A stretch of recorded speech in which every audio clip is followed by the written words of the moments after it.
And welcome everyone to our virtual co-working and write-in edit-in events. Today is our 7th write-in for Novel Quest, and today we will be interviewing special guest author Gwen Tolios.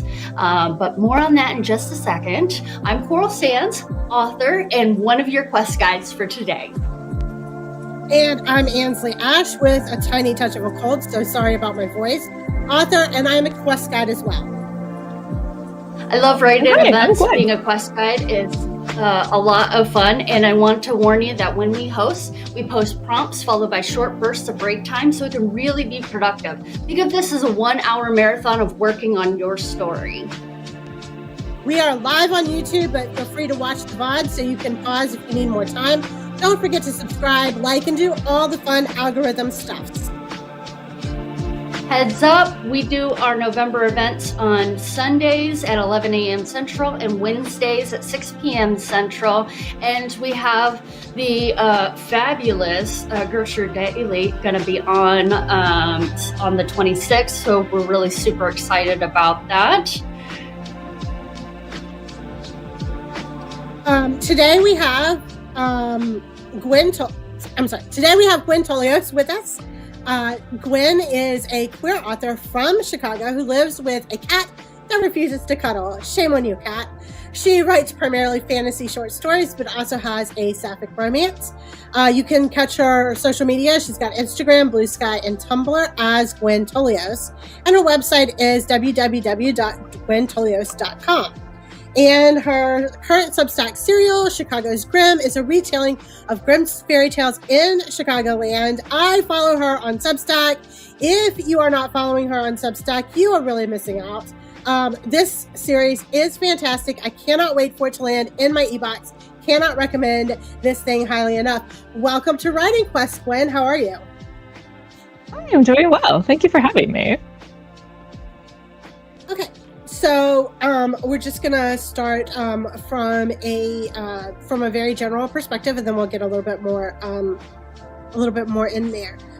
You consider yourself to be a queer writer. Can you explain to us what you feel like that means, and who you think would be considered in the queer community? And what makes you a queer writer? Obviously, other than you're part of the LGBTQ community, because we do have writers that identify that way who do not consider themselves a queer writer. So what makes you a queer writer, I guess? Well, I would say first and foremost, what makes me a queer writer is actually being queer. But the other thing is I tend to incorporate queerness within my stories. So like I mentioned, and you mentioned in my bio, right? I have a sapphic romance out. So obviously that centers queerness. And a lot of my short stories also tend to have queer themes. So things like Faye stealing dead names. Or in one of my most recent collections, I actually had a story about a Arrow woman who's trying to get a blessing from Aphrodite and fails because she's Arrow. So to me, that's what a queer author is you're taking your queer experiences or the experiences from those in your community because they're your friends and sharing them with the world. How important would you say that queer representation is to you as a reader, or should have been, or was to you maybe when a younger Gwen, when you were growing up? And is that why you include queer themes? Is because you didn't see as much of that when you were growing up? So I actually didn't identify as queer until I was in my late 20s. Personally, I identify as asexual and biromantic, which are usually, especially aceness, is identified by the absence of something. So it's not uncommon for people to identify later in life. And that specifically is, I actually connected with other ace readers. I was like, I really want to see representation of my flavor of queerness. I started an ace book club. Had some concerns with the representation, and hence wrote the sapphic romance, which is actually between an ace woman and an arrow woman. So I will say that representation is very important to me, specifically for my aceness, because I feel like there's not a lot of rep out there. And so personally, I want to see more rep out there that I view as not falling into negative stereotypes.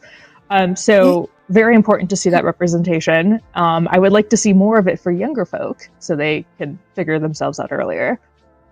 So what I hear you saying is Sherlock Holmes didn't do it for you?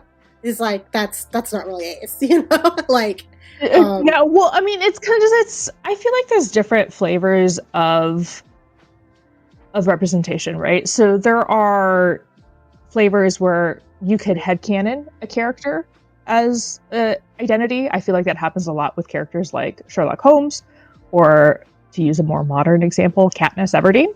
A lot of people also headcanon her as ace. But then there's the idea of representation that is really explicit to the experience of that identity.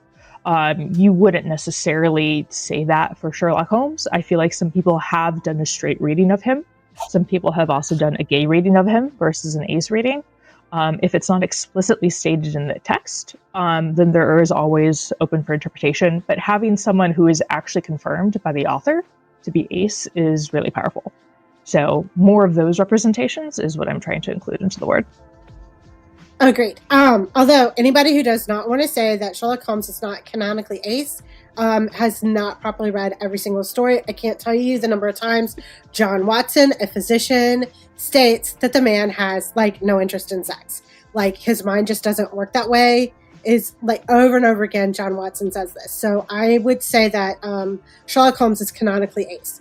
I have queer children. My queer children have asked me to include it in my mystery stories. So typically, but mystery is such a weird place to put it in there, which is why I brought up Sherlock Holmes, right?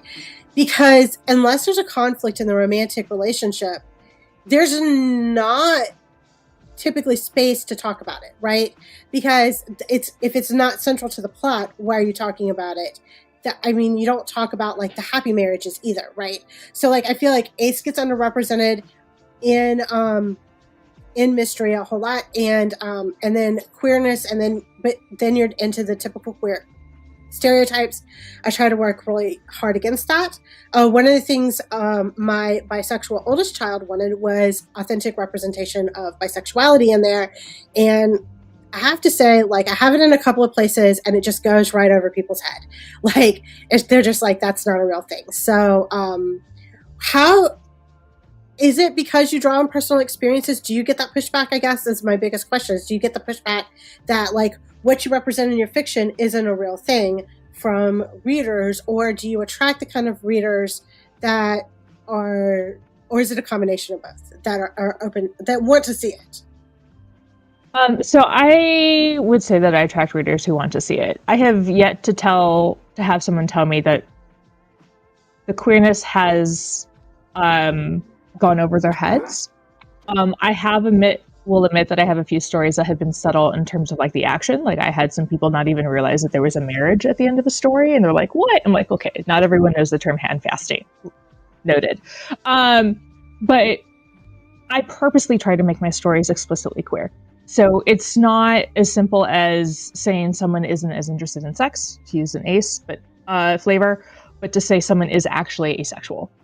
So you have to have that conversation, I feel like, especially for identities like asexual or aromantic, because they're obviously defined by the absence of something. So it's very common for people to see an ace character and give it a platonic read, unless it's explicitly called out. So I tried to be very explicit, but in making my stuff explicit, that's the type of people who are attracted to it. People who are looking for that type of representation. I also think we don't have. I would like to invent a word. Well, not me specifically. I would like for the community to invent a word, because I think that there's this thing between platonic and like a committed marriage, besties friends relationship. There's this space in between where it's a growing, serious partnership. That like if you don't call it that, like there needs to be a word. There are not enough words for it, is what I feel. You might be looking for a QPR. So a QPR is a queer platonic relationship. So, and people have... No. Yeah, that's true. But we'll talk about this later. We'll take this offline. But I think there are certain types of not necessarily romantic relationships that are partnerships that are deeper than what I would consider platonic. That it's more like the emotional intimacy of a marriage, without maybe some of the sexual or romantic interests. Anyway, things that I'm thinking about exploring, because these are things that come up in my queer children's lives, and we have deep discussions on that. So, not the only reason why we're here. Okay. So, fantasy short story. What makes it fantasy, and what makes it a short story? So fantasy is usually something defined as elements not in our modern world. Sci-fi is very futuristic, so it could also be looking backwards if you're thinking things like Tomorrowland. So fantasy is things like dragons and witches, but also situations where the world might just be a little off. Trees that move, shadows that swallow people, something that you wouldn't find just walking down the street. And short stories are typically defined, I would say, as anything under 10,000 words. Once you get above 10,000, you're entering novelette territory. So my short stories tend to be between 2,000 and 5,000 words. I would say 5,000 words is a long short story for me, but I have written them. Cool. And what attracts you to the fantasy? We've talked about what attracted you to the queer side. What attracted you to fantasy? Woke up, Lord of the Rings was the thing, or was there a different entryway into it?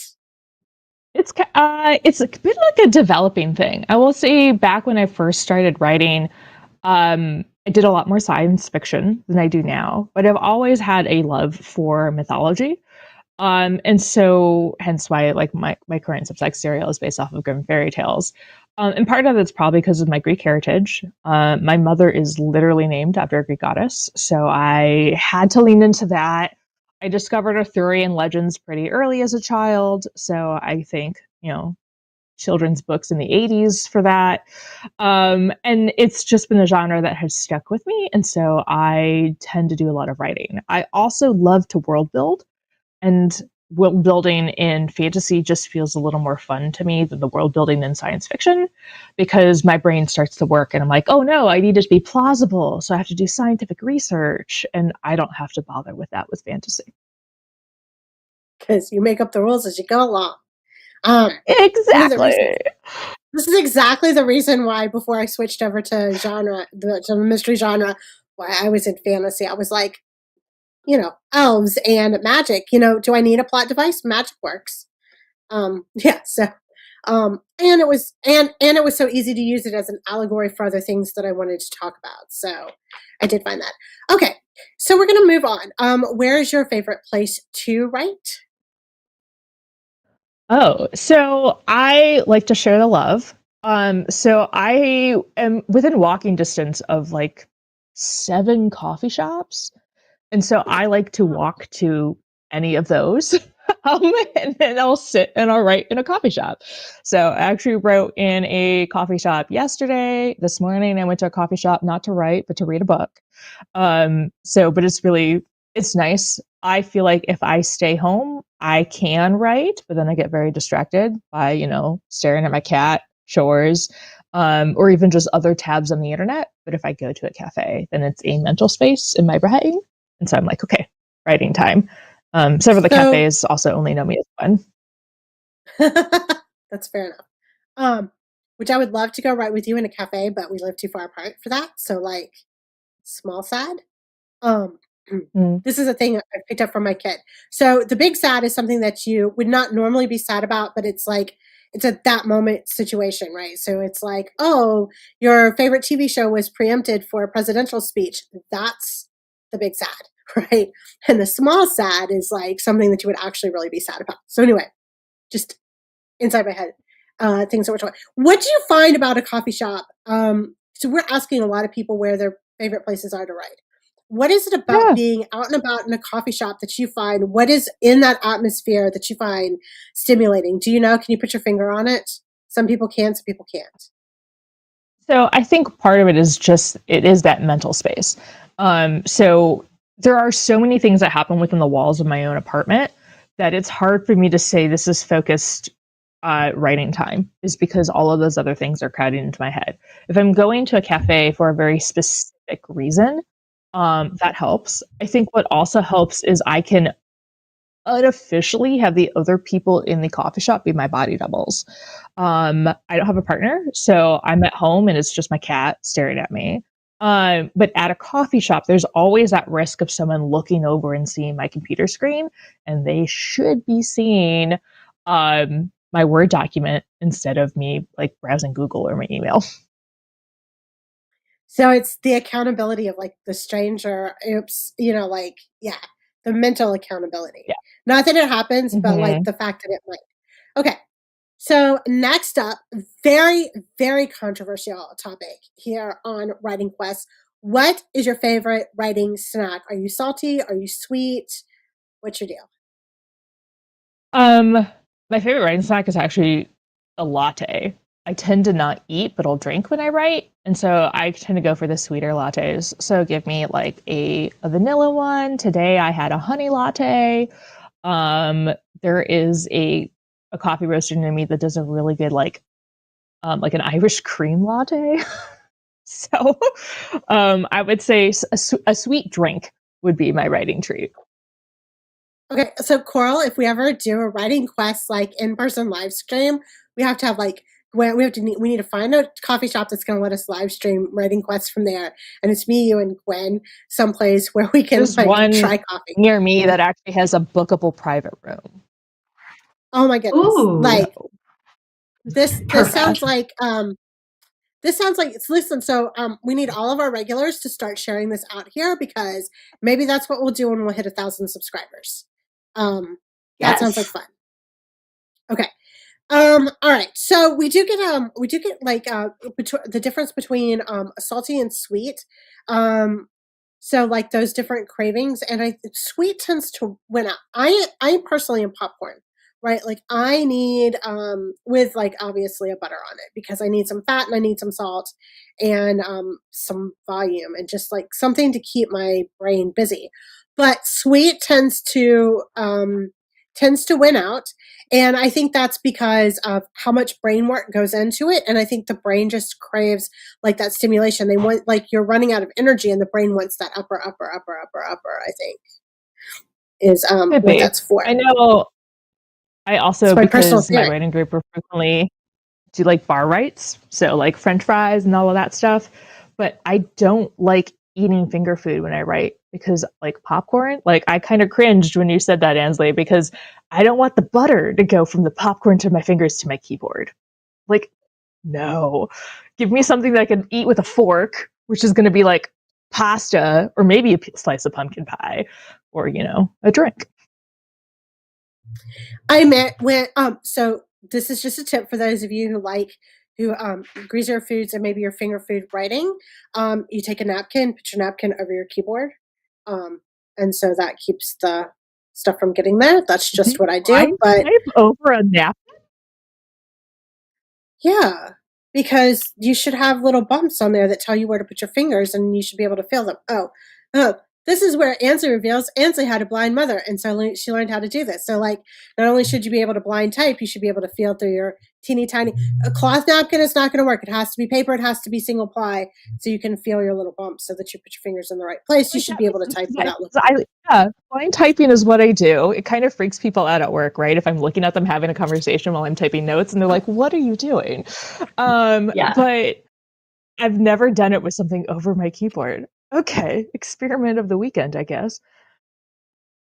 It takes a hot minute to get used to, and the napkin does slip, so like then you're frustrated. But I had to do something. Like I had to do something. Otherwise, like you said, grease on the keyboard, and then you're like, ew, gross. You're not wrong. Like you're totally not wrong. I just had to figure something out. Had to think of something. Okay. This is why this is so controversial, right? Salty versus sweet. It's so controversial. Um, I guess so. My favorite answer to this so far has been I am asking people who have a definitive answer is I don't eat or drink when I write, but one of our guests this year did say he takes a nap afterwards. So do you find yourself tired after you've expended it? Because I am the opposite. I am like ready to go because my brain is so up, but I could totally understand it. I find writing uh, energizing. I tend to get into the stories. It's not uncommon where I will write until I'm ready to go to bed, because it might be related to my status as a discovery writer. So I don't tend to do a lot of plotting beforehand. I'm discovering my story as I'm writing it. So then I'm very invested in the physical process of writing. So I want to keep going. I want to know what's happening next. And so maybe I'm writing until like 10 o'clock at night, or I have written to like 1 a.m. sometimes because I'm just very invested in the story itself. Um, Ever so I ever do fallen asleep not at your nap. keyboard? Um, I no, have. but I have had dreams of writing and then waking up very, very sad when I realized that this whole story I had written was not actually saved on my laptop. Um, because I hadn't actually physically written it. We call that an occupational hazard, folks. Yes. So Yeah. I do like you. I am in between. I am definitely a plotter because mystery is so plot driven. But like you have to put that clue in there, you have to put whatever in there. But, if it doesn't come from an organic place, it doesn't read well. So I kind of discover my characters as I'm writing towards it, but I have to plot where that clue is going to go, like what scene it's going to be in. So I'm a little bit of a combination of both. Okay. So, Cora, were there any additional questions in the chat today? No, there wasn't, but I absolutely love queer representation, as you can see. So I really absolutely love that there's another person that uses queer representation in their stories. Whenever people ask, what type of writer am I? I'm like, I write LGBTQIA characters. Like that is very important to me. And so it's just so nice to see another author that is in the community doing the work. Ace and Arrow characters are super important, and I feel like underrepresented, and so it's really amazing to see what you're doing. So that's really awesome, and I'm excited to read your work. We like to Oh, have some of thanks. everybody. We like to have some of everybody on writing quests. And just to clean up, Gwen used the term discovery writer, which is or gardener writer is maybe where you've heard it from George R. Martin. But if you're in the NaNoWriMo community, that's a classic pantser. You know, it is classic pantsing. So just so you know, so like you're in good hands here with Gwen. Gwen, are there any additional pieces of writing advice you might want to give us or to share with our audience? Well, or me. Like I take writing advice from anybody. Oh, I mean, like, Before the we number move on one to the writing, really thing is, yeah, it's just like sit down and start writing. And I think being more of a discovery writer or, a pantser, I'm less scared of a blank page because I know that I can just do whatever. It doesn't matter what it is. I don't have to be concerned about what I'm writing or what I'm not writing. I could just write random words, which is great. So honestly, I think it's just getting going. Once you write that first sentence, your fifth is going to be so much easier. agreed. I find I only have blank page syndrome when it comes to my social media. So, open eye. What the heck am I going to do with this? I don't know. So, yeah. All right. So we are going to move on to the writing portion of today's Writing Quest live stream. Gwen is staying with us. We're so excited to have an additional person writing with us. We're a regular threesome today. So, Coral, let's get turning. What is our first prompt? So our first prompt, we're going to start off with a 5-minute sprint, and our word of the day is gauche. Gauche. Yeah, I think gauche is the proper way to say it. Lacking awareness about the proper way to behave. Use it exactly as it is, or, maybe just talking about maybe a lack of awareness in social situations could be a fun way to do it. Lots of ways to take this prompt. So I want everybody to have fun with it. And yeah, let's dive into it. 5 minutes on the clock. And let's do it.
All right, that ding means time is up. How did you do? How many words did you get? Go ahead and put it into the chat. And We love Ansley, seeing them. how How many? 175 that time. Yay! Gwen, how many words did you get? 117. Nice. That's really good. I What about you, got Coral? 166. So just a bit. I was right behind you, Ansley. I was trying.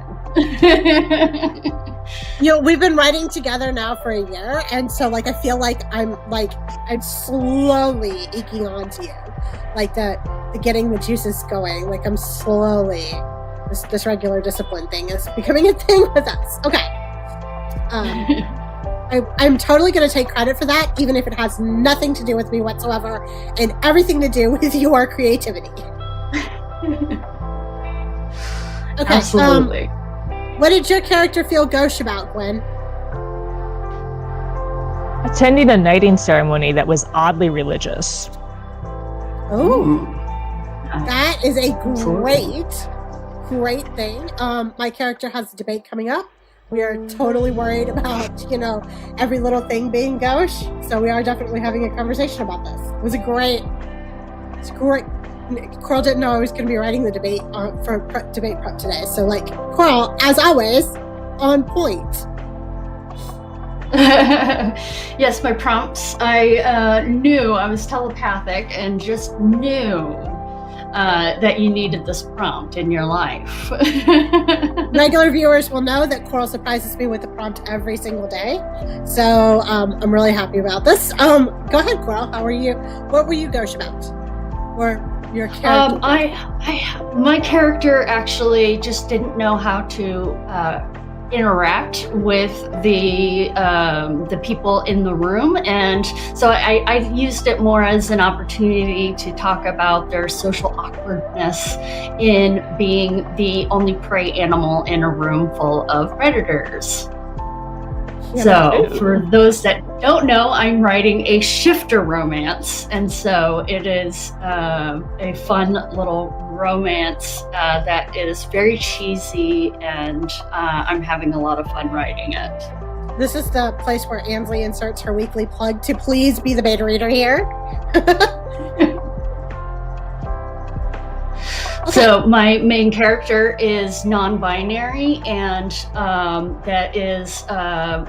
and the main love interest is male, and we are so we have a bunch of different things that we run into, and we have not only their non-binariness as a aspect that I love to put in there, but also the awkwardness of whether or not that person is straight or queer or whatever, and so it's a fun little aspect to add into the story. I cannot wait to read this thing. I'm sure it's fantastic, Coral. Okay, what's our next prompt? A crack is forming or has formed. And it doesn't have to be a literal crack. It could be a crack in a friendship or something along those lines. So I think that this could be a fun little prompt. We are going to actually spend 10 minutes this time. So we'll have 10 minutes to write about a crack forming or has formed. Any idea what you're going to do with it, Gwen? I know exactly what I'm going to do with it because I know exactly where there's going to be a crack. I do not. You've got a whole minute left. So think of it. Figure it out. Maybe it doesn't help that I probably project hop a lot. So I'm like, can that fit with one of my current stories, or should I just start something fresh? I could do that. It's just like a brain exercise. Yeah. Whatever works for you. There are no wrong ways to write as long as we're being true to ourselves. Writing questers. Yes. Absolutely. All right, everybody. Take a deep breath. We're about to dive in. All right. We're going to get into a crack is forming or has formed. Let's do this.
All right, that ding means it is time for a break. How did everybody do? How many words did you get?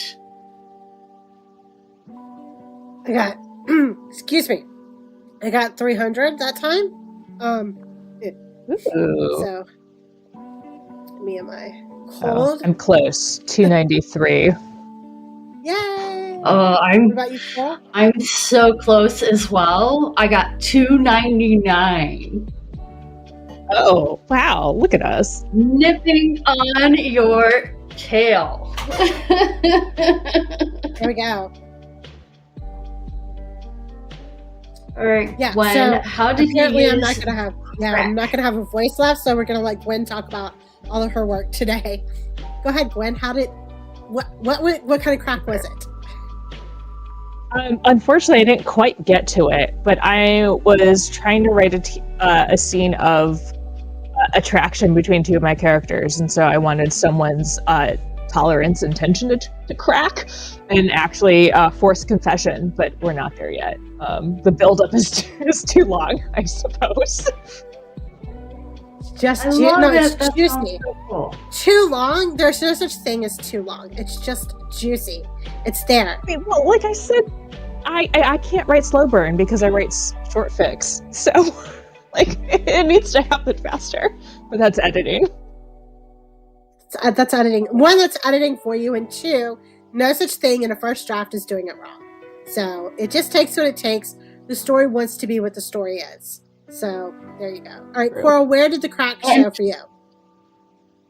This is your reminder real quick that if you ever have a scene that is really amazing and you can't stop writing, press pause, and you can always come back to it later. We'll watch the VOD later on, come back to the scene, and then finish up the writing. So that's the wonderful beauty of YouTube. Now, the crack that I have is my character is injured, and so they're on some pretty good medications. And so they ended up having a crack in their mug, and they started like peeling away the cracks and making the crack bigger, and then it was like a light and some geometric rainbows and shapes and stuff, and they felt that if they could just put them in the right spot, that maybe they would get the secret of the world to be revealed. And so yeah, they are going through it.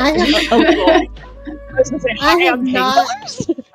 Yes, I have been prescribed some good painkillers, and I want to say, like, none of my experiences have been that cool, and I blame the painkillers.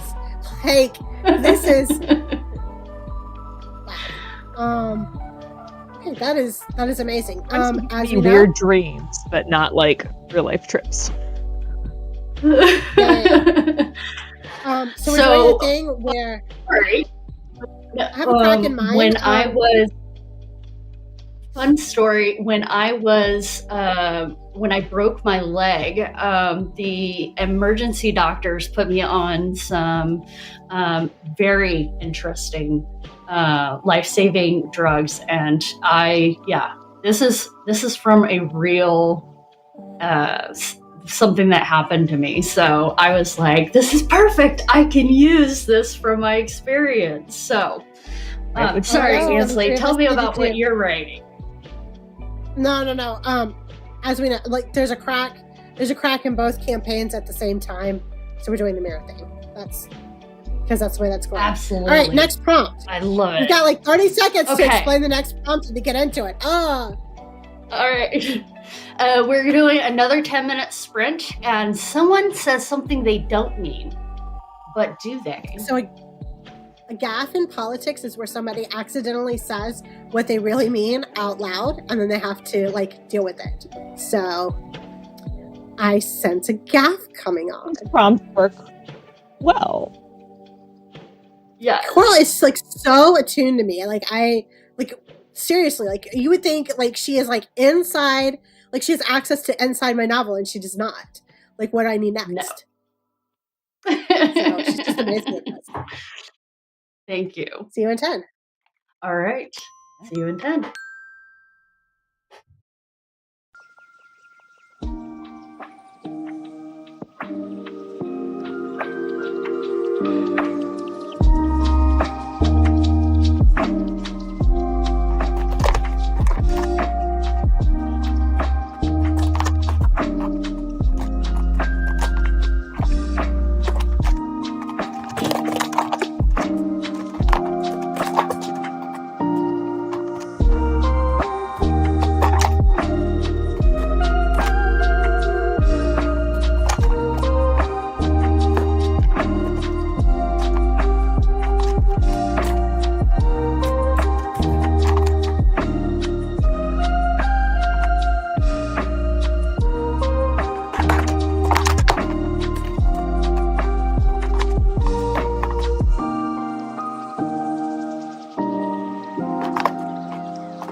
Can't hear you, Coral. Sorry about that. I had someone knock on my door while I was typing. That ding means that time is up. How did everybody do? How many words did you get? I got 426. Ooh, look at you go. 61. It's not about competition, okay? I just have a really great scene going on. It's not my fault. Sure. I'm just always impressed with people who have fast fingers. Oh. Yes, absolutely. Gwen, how many did you say that you got? 261. I'm very close to you. I got 263. So just barely. So what did you end up writing about? I am ratcheting up the sexual tension, and this poor guy tried to invite his friend to his apartment, and then it didn't happen. Oh, The poor guy. We're so deep in there with him. Yeah. But the way that the story goes is he can't actually confess his feelings until after they have another encounter with the fairies. So we'll get there. That's what fairies are there for. I mean, like that is what fairies are there for. Just so you know. All right, Ansley, how did you do? Yeah. So obviously we have all stuff is hitting the fan. In this particular part of this, because I have a campaign that's imploding and a campaign that's exploding at the same time. And so they disagree on how to handle the opponent's scandal. So the opponent comes out and, may have called the lady reporter a bimbo, which he may or may not have meant. And the disagreement on how to handle it has my main character telling her husband that he cares more about winning than he does about doing the right thing, which she may or may not mean. They've been pretty on the same page like this whole book. So it's time for campaign pressure to show up. Yes. And we still have to blow them up. So, there we go. Like, are you planning a bomb? Yeah, it's a thriller. Okay, fair. And it may or may not be a literal bomb, but it's going to be something in that kind of violence. So, I think bomb, mass shooting. It's a definite big, huge threat. Political thriller. Okay, I feel like that's a standard. So, yes. All right, Coral. So in mine, my character is the love interest is getting very frustrated because he is a predator, and the main character is hurt and is making all types of noises and stuff that is driving his wolf crazy. And so he says something that he doesn't necessarily mean, but he does mean, and so it of course had to happen. Okay. Can I For ask, our next in your prompt- shifter romance? Oh, sorry. What's that? I was going to ask, what are they shifting into in your romance? I know you've mentioned predator and prey dynamics, but what are the actual creatures? The love interest is a wolf, and the main character is actually a moose. Okay. I like that, actually. Yeah, I But love think it. the moose It's- is the best part of this amazing. whole book, by the way. Like, Yeah. prey animals. Like a not- moose shifter, it's- I could get behind that. Yeah, I know, right? It's Ansley and Gwen begging to be your beta readers here. So, like, now you've got like two of us. Yay. Okay, so we have a prompt that we should get to. A few seconds left. 10-minute sprint. The prompt is someone's obsession gets in the way. Someone's Very 80s music obsession in my gets head. in the way. I would sing it, but I don't want us to get struck. So, All right, let's do this. 10 minutes. Let's go.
All right, that ding means time for another break. How did everybody do? How many words did you get?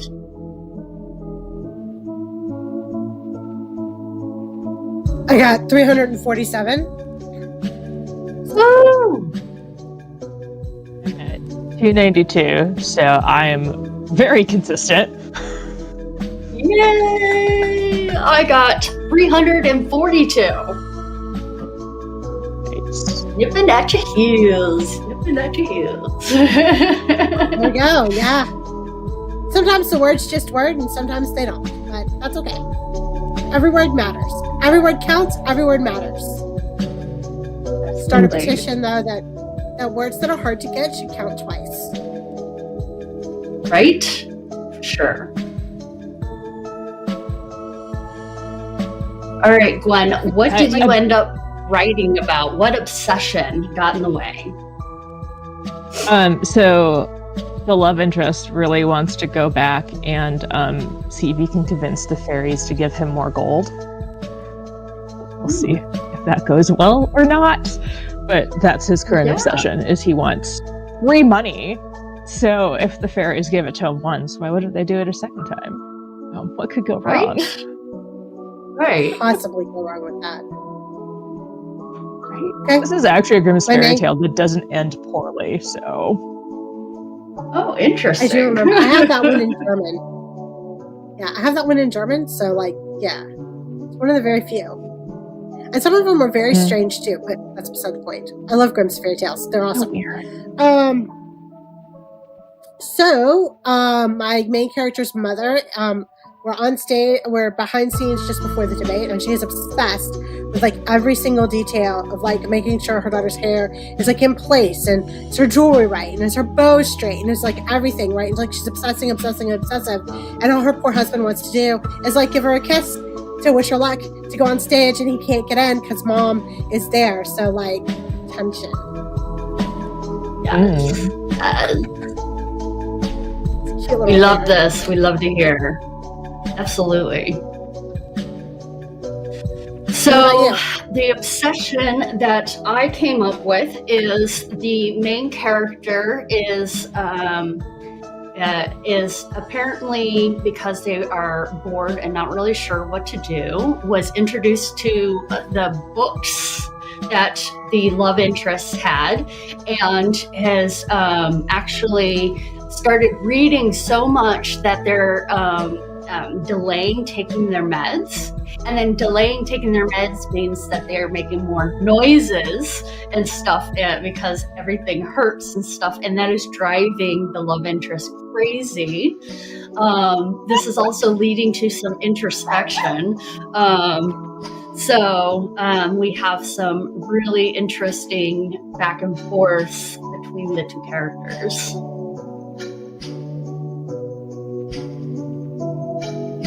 I love it. I know, can't wait to read it, right, Gwen? I mean, you're when she's describing this, you're yeah, we have to, absolutely have to read this thing now. I'm a sucker for heart caretaking kind of moments, so. Absolutely. Now we are on to, I can't believe how fast this is going, but our very last prompt. This is going to be a shorter sprint, 5 minutes, and the prompt is Chuck just doesn't cover it.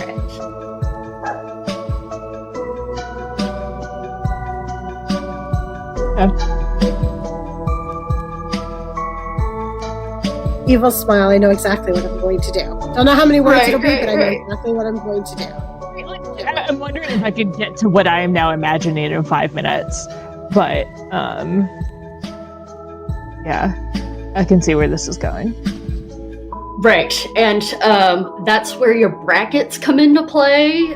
Bracket, insert this scene here and get to the spot where you want to, or if you aren't able to get to it, then something to come back to as a reminder, and then make sure that you're watching the VOD. You can actually press pause if you need more time. So definitely. Also great when you don't quite get there. when you're integrating it into like maybe your master document, if you're like me and like integrating it in, because I write these scenes separately for you guys, and I always have something to fill out. I'll see you in 5. All right, let's do it.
Time is up. How did everybody do? How many words did you get?